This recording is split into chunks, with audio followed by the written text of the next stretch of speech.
This is Mor Rossler on behalf of Hertz Furniture School Matters blog. There's nothing more daunting to a high school student than the SATs. Recently, the president of College Board, David Coleman, has announced that there will be several changes to the test, claiming that the SATs have, quote, become disconnected from the work of our high schools.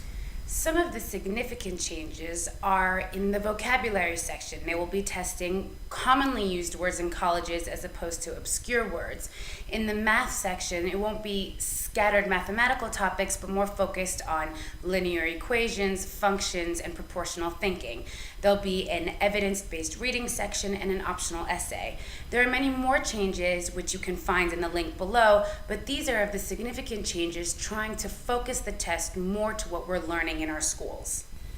Now, many say that the SATs are only employing this change in order to compete with the ACT test, but the real question is, are these standardized tests significant in our students' future learning experience? Here are the responses I found during my research. One was of overwhelming happiness, claiming that these tests are not representations of our learning process, and just because a student does not score well on the SATs does not mean that they will be an unsuccessful college student.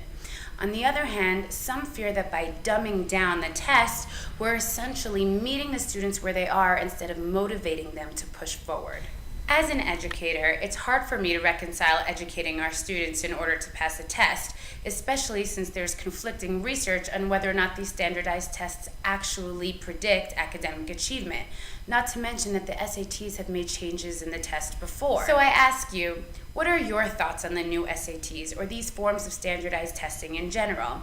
Are we preparing our students for the future, or are we preparing them in order to pass a test? We would love to hear your thoughts.